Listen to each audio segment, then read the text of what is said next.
Hello, my name is Taya. I'm the host of the Police Accountability Report. I'm here with my reporting partner, Janis, with breaking news. Police officers are still making minor arrests despite the risk to public safety that this poses. 6 police officers arrested one man for running a red light to avoid the police officers that were harassing an Amazon employee. Stephen, can you give us some of the details on what happened? Yeah, our photographer, Cameron Granadino, caught this on video. What happened was that an Amazon delivery person was double parked in Charles Village in Baltimore City. She was delivering a package. Police decided for some reason to engage her. Multiple police pulled up behind her and started to talk to her. What the crowd was saying harassed her. And then another man ran a red light and police pulled him over. And let's listen to Cameron got someone interviewed to describe the story. Let's listen to what they had to say. Before that man was pulled over, there was another incident going on where a black woman was delivering packages on this block. And so she was in the right-hand lane with her hazards on to drop off the packages, and a cop, for some reason, must have come up behind her to harass her. And that's when I came down, because I was in my apartment and I saw cop lights. And so I came out just to make sure everything was okay. And that cop real worked up about the whole situation when the woman was just like, I'm literally just doing my job. Can you let me do my job? And then she brought in another 4 cop cars. So there were 4 cop cars around this one non-incident. And that's when the man who was just arrested, he had supposedly run a red light up a block or right around the corner. And so he then was on this block where there were 4 cop cars and another car pulled over. So he couldn't pull over. And so the cop was claiming that he was evading the order of the police by not pulling over, but he literally couldn't pull over until the end of the block. So that's when that white officer and started yelling things like, put your hands out the window, like get out of the car. And when I saw him get out of his vehicle, he did have his hand on his holster. And the poor guy in the car was just like, man, calm down. And like, what did I do? Like, I just ran a red light. Like, just give me my ticket and let me go. He gave the guy a ticket. The guy was ready to go. The guy he asked him, like, you know, why do you want to be a cop? Like, why are you doing this? And that's when the cop decided to pull him out of his vehicle again. Whoa. I never denied no test. I'm sorry, listen, it's on the camera. I never denied no test. Did I ever deny a test? No. Did I ever deny a test? No. I never denied no test. I'll take a test right now. I asked him why his hand was shaking. Yes, sir. With the media. No, listen, I asked him why his hand with the media. Okay, on the sidewalk. With the news. Okay, you can do that from the sidewalk. It's public property. Plenty of evidence for that. Can't be in the road. You can't hit that's on you.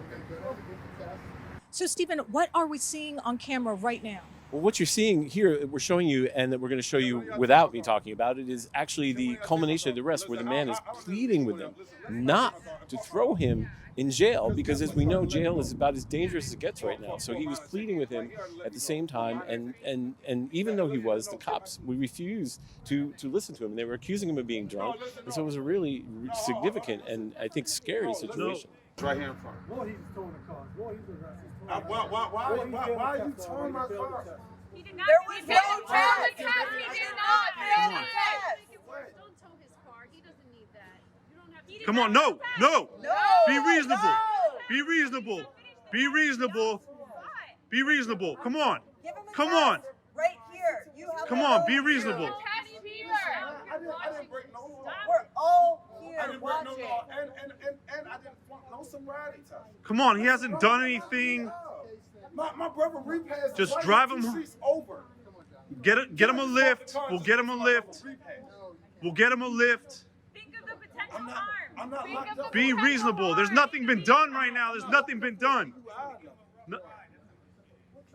Give him a sobriety test. Damn it. This is ridiculous. No, Give why him doesn't he have a sobriety test? Why aren't you giving him a sobriety test? So here's how. No, I'm sorry. No, listen, I'm fine. That's ridiculous. Please stop. Y'all should be reasonable right now. During this crisis, y'all should be reasonable. Y'all should be reasonable. You all should be reasonable right now.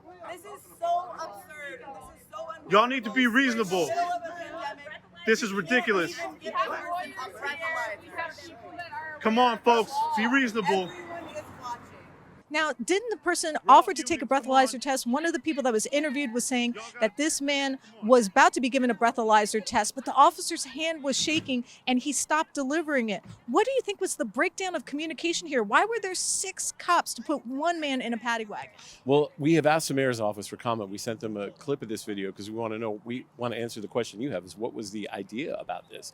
And nevertheless, we haven't heard from them yet, but it does raise great questions because it just really seems to make no sense with the panic of the coronavirus, and also the fact that prisons in Maryland's prison system just had 17 people test positive, including corrections officers, that putting him in jail is risking his life, and it doesn't make any sense. So, Stephen, we're seeing this man being put in the back of a paddy wagon. We have no idea how clean or sterile the wagon is. The man is getting his car towed away, which is going to cost him money. Getting out of jail is going to cost him money. Why are police officers still continuing to arrest people when I think it's obvious that this is a risk to public safety and to the safety of the people who work and live behind bars? The only thing I can think of is what we've talked about thematically in the show before, which is the business of policing. Part of the business of policing is capturing people, putting them in jail, having bodies in jail, having arrests, stats for your record, and continuing the ongoing machinery of American policing. But what we can see starkly here in this example is how destructive it is. Because you have a life and death situation where you're taking this young person into jail where they could contract the coronavirus, probably much easier to contract it, much easier, for no reason, for no public safety reason. So I think in this case, we have an example of how perverse American policing has become. It is obvious that policing for minor arrests during a time of a pandemic is not useful to public safety. As a matter of fact, there's 900,000 hospital beds in America, but over 2 million prison beds, which begs the question, which beds are we trying to fill? Because minor arrests will end up filling both. My name is Taya Graham. This is Stephen Janis. We're reporters for the Police Accountability Report. Please be safe out there.